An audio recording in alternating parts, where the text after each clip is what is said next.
వినాయక్ దామోదర్ సావర్కర్. ఈ పేరు వినగానే భారతీయులందరి మదిలో దేశభక్తి ఉప్పొంగుతుంది. బ్రిటిష్ అధికారాన్ని ధిక్కరించి స్వతంత్ర పోరాటాన్ని వారి దేశ రాజధాని నడిగడ్డ మీదకు తీసుకెళ్లిన విప్లవ వీరుడు. ఎందరో విప్లవకారులకు, స్వతంత్ర సమర యోధులకు స్ఫూర్తినిచ్చిన వీరుడు. 2 యావజ్జీవ కారాశిక్షలు పడి అండమాన్ జైల్లో 27 సంవత్సరాలు దుర్భర జీవితం గడిపిన చలించని ధీరుడు వీర సావర్కర్. దేశం కోసం జీవితాన్ని అర్పించుకున్న సావర్కర్ బ్రిటిష్ పాలనపై పోరాటానికి మాత్రమే పరిమితం కాలేదు. ఒక కవిగా, రచయితగా, వక్తగా, చరిత్రకారునిగా, సంఘ సంస్కర్తగా హైందవ సమాజాన్ని జాగృతపరిచారు.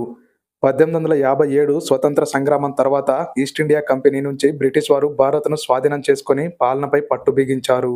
భారతీయుల పరిస్థితి పెనం మీద నుంచి పొయ్యిలో పడ్డట్లయింది. వినాయక్ దామోదర్ సావర్కర్ జన్మించే నాటికి దేశం కఠోర బానిసత్వంతో మగ్గుతూ అష్టకష్టాలు పడుతోంది. దీనికి తోడు సామాజిక కట్టుబాట్లు, మూఢ విశ్వాసాలతో మునిగిపోయిన భారత సమాజాన్ని సంస్కరించేందుకు ఎన్నో సాంఘిక, మత ఉద్యమాలు వచ్చాయి. మరోవైపు బ్రిటిష్ పాలనకు వ్యతిరేకంగా శాంతియుత పోరాటాలకు తోడు రహస్య విప్లవోద్యమాలు కూడా ప్రారంభమయ్యాయి. ఇలాంటి పరిస్థితుల్లో జన్మించిన సావర్కర్ స్వతంత్రం కోసం పోరాడే రహస్య విప్లవ యోధుడిగా మారాడు. అదే సమయంలో ఆయన సాహితీవేత్తగా, చరిత్రకారునిగా, సంఘ సంస్కర్తగా భిన్న కోణాల్లో సేవలను అందించాడు. వినాయక్ దామోదర్ సావర్కర్ జీవితాన్ని 2 భాగాలుగా ఆవిష్కరించవచ్చు. ఇందులో ముందుగా ప్రథమార్థాన్ని చూద్దాం. 1883 మే 28న నాసిక్ జిల్లా బాగూరు గ్రామంలో దామోదర్ పంత్, రాధాబాయి దంపతులకు జన్మించారు వినాయక్ దామోదర్ సావర్కర్. సావర్కర్ అన్న గణేష్ దామోదర్ సావర్కర్, తమ్ముడు నారాయణరావు సావర్కర్. ఈ ముగ్గురు సోదరులు చిన్నప్పుడే తల్లిదండ్రులను పోగొట్టుకున్నారు. ఆనాటి బ్రిటిష్ పాలనలో భారతీయులు పడుతున్న కష్టాలను చూసి చలించిపోయిన సావర్కర్ సోదరులు తమ కులదేవత అష్టభుజాదేవి ముందు దేశ స్వతంత్రం కోసం తమ జీవితాన్ని సమర్పిస్తామని ప్రతిజ్ఞ చేశారు. ఈ ఆశయ సాధన కోసం రాష్ట్ర భక్త సమూహ్, మిత్రమేళ, అభినవ భారత్ అనే సంస్థలను స్థాపించారు. పుణె ఫెర్గ్యూసన్ కాలేజీలో BA పూర్తి చేసుకున్న వినాయక్ దామోదర్ సావర్కర్ బారెట్ల చదువు కోసం 1906లో లండన్ బయలుదేరారు. న్యాయ విద్య పైకి ఒక సాకు మాత్రమే. అప్పటికే సావర్కర్కు వివాహమైంది, ఒక కుమారుడు కూడా. తెల్లవారి గడ్డ లండన్ నుంచి విప్లవోద్యమం నడపాలనే కృత నిశ్చయంతో అక్కడికి వెళ్లారు. విప్లవకారులతో కలిసి పనిచేశారు. వారందరికీ సావర్కర్ రూపంలో ఒక మార్గదర్శి కనిపించాడు. సావర్కర్ లండన్లో ఉన్న సమయంలోనే అన్న గణేష్ సావర్కర్కు బ్రిటిష్ ప్రభుత్వం అండమాన్లో కారాగార శిక్ష విధించింది.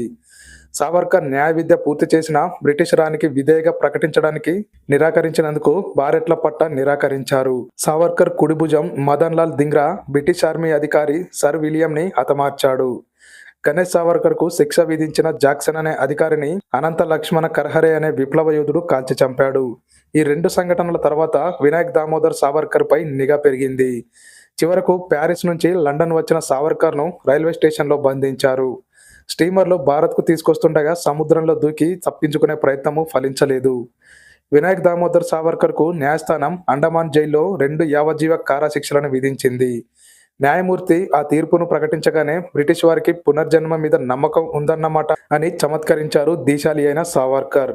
అంతేకాదు, ఆయన యావదాస్తిని ప్రభుత్వం స్వాధీనం చేసుకుంది. దీనికి స్పందిస్తూ దేశమంతా నాదైనప్పుడు సొంత ఆస్తి లేకపోతేనేం అని వ్యాఖ్యానించిన మహనీయుడు సావర్కర్. 1911 జూలై 4 నుంచి ప్రారంభమైన అండమాన్ కారాగార శిక్ష ఎంతో కఠినంగా సాగింది. కొబ్బరి పీచు వలవడం, గానుగా ఆడించి నూనె తీయడం వంటి కఠిన పనులు చేయించారు. జైల్లో ఉన్న రోజుల్లో సావర్కర్ తన రచనా వ్యాసంగాన్ని సాగించారు. తోటి ఖైదీలకు చదువు చెప్పారు. కులమత భేదాలు పాటించకుండా సంస్కరించారు. దేశంలోని వివిధ వర్గాల నుంచి వచ్చిన ఒత్తిడికి కారణంగా 1923 డిసెంబర్లో సావర్కర్ను అండమాన్ నుంచి మహారాష్ట్రలోని ఎరవాడ జైలుకు తరలించారు. అనంతరం 1924 జనవరి 6న రత్నగిరి జిల్లా దాటిపోవద్దు, రాజకీయాల్లో పాల్గొనరాదనే షరతులతో బ్రిటిష్ ప్రభుత్వం వీర సావర్కర్ను పూర్తిగా విడుదల చేసింది.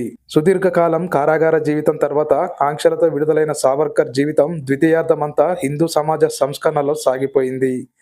నాటి హిందూ సమాజం అనైక్యత, అంటరానితనం, సాంఘిక దురాచారాలతో కష్టాలు పడుతోంది. సమాజంలోని ఈ అసమానతలు రూపుమాపి జాతిని సమైక్యం చేసేందుకు నడుం బిగించారు సావర్కర్. సావర్కర్ తన గ్రామంలోని హరిజనుడి ఇంట టీ తాగడం సనాతన ఆచార పారాయణులకు ఆగ్రహం తెప్పించింది. అంటరానితనం కారణంగానే మన హిందూ సమాజంలో అనైక్యత, మత మార్పిడులు జరుగుతున్నాయని గుర్తు చేశారు సావర్కర్. హిందువులంతా బంధువులేనని చాటి చెప్పారు. 1929లో రత్నగిరిలోని విఠలేశ్వర ఆలయంలోకి హరిజనులకు ప్రవేశం కల్పించారు వీర సావర్కర్. మహారాష్ట్ర అంతటా ఈ కార్యక్రమం ఒక ఉద్యమ రూపంలో కొనసాగింది. పాఠశాలల్లో అన్ని కులాల విద్యార్థులు కలిసి చదువుకునేలా ప్రోత్సహించారు. 1931లో పతిత పావన మందిరాన్ని నిర్మించి శంకరాచార్యులచే ప్రారంభించారు సావర్కర్. సమాజంలోని వివిధ వర్గాల మధ్య ఐక్యత తీసుకురావడానికి సహపంక్తి భోజనాలను కూడా ఏర్పాటు చేశారు.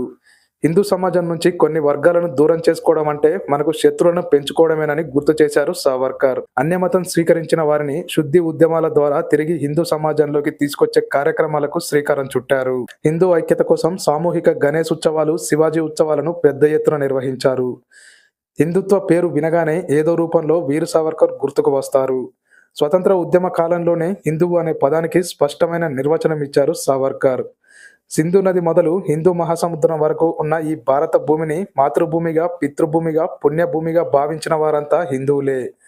హిందువులంటే ఎవరనే ప్రశ్నకు వినాయక దామోదర్ సావర్కర్ ఇచ్చిన స్పష్టమైన సమాధానం ఇది. హిందుత్వాన్ని భారత జాతీయతతో సమానంగా నిర్వచించారు సావర్కర్. ప్రపంచంలో ఎన్నో దేశాలు, జాతులు, మతాలు, సంస్కృతులు ప్రత్యేక అస్తిత్వంతో ఉన్నట్లే హిందూ జాతీయత తనదైన గుర్తింపుతో మనుగడ సాగిస్తుంది. హిందూ ఐక్యత అంటే జాతి సంరక్షణ అని చెప్పారు సావర్కర్. హిందువుల ప్రయోజనాలకు భంగం కలిగించేలా ఎవరు ప్రయత్నించినా ఘర్షణలు తప్పవు. ఈ స్వీయ రక్షణ కోసం హిందూ సంఘటనోద్యమాన్ని ప్రారంభించారు వీర సావర్కర్. స్వతంత్రంతో పాటు దేశ విభజన కూడా తప్పదని చాలా ముందు చూపుతో గ్రహించారు సావర్కర్. ఆనాటి బ్రిటిష్ ఇండియా సైన్యంలో హిందువులు చాలా తక్కువ. అందుకే హిందువులు సైన్యంలో చేరాలని ప్రోత్సహించారు సావర్కర్. సావర్కర్ ఈ పిలుపు ఇవ్వడానికి తప్పుపట్టిన వారంతా తర్వాత కాలంలో ఆయన దూరదృష్టిని అభినందించారు. 1938 నాటికి బ్రిటిష్ ప్రభుత్వం వినాయక్ దామోదర్ సావర్కర్ పై అన్ని ఆంక్షలు ఎత్తివేసింది. తర్వాత హిందూ మహాసభలకు ఆయనను అధ్యక్షునిగా కూడా ఎన్నుకున్నారు. సావర్కర్ అండమాన్ జైల్లో బందీగా ఉన్నప్పుడు అక్కడ విధించిన కఠిన శిక్షలకు చింతిస్తూ కూర్చోలేదు. చేతులకు, కాళ్లకు బేడీలు వేసి శరీరాన్ని బంధించారు. కానీ మనసును కాదు అనుకునేవారు. స్వతహాగా ఆయన ఒక కవి. శిక్ష సమయంలో జైలు గోడల మీదే కవితలు రాసేవారు.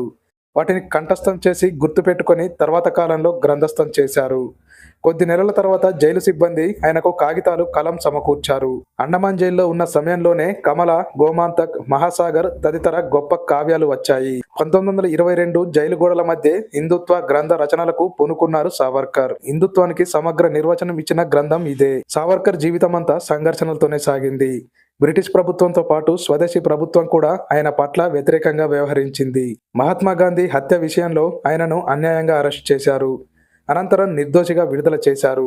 దేశం కోసం జీవితాన్ని అర్పితం చేసిన ఆ మహనీయుడికి దక్కాల్సిన గౌరవాన్ని కాంగ్రెస్ ప్రభుత్వం ఇవ్వలేదు. అయితే 1964లో మహారాష్ట్ర ప్రభుత్వం అప్రతిహతి స్వతంత్ర వీర అనే బిరుదుతో గౌరవించింది. జీవిత చివరి దశలో తన 86వ ఏట జీవితం చాలించదలిచి ఆహారాన్ని త్యజించారు సావర్కర్. 1966 ఫిబ్రవరి 26న ఈ లోకం నుంచి విముక్తి పొందారు. ఆ మహనీయుడు అందించిన స్ఫూర్తి కోట్లాది మంది భారతీయుల్లో అగ్నికరమై చిరస్థాయిగా నిలిచిపోతుంది.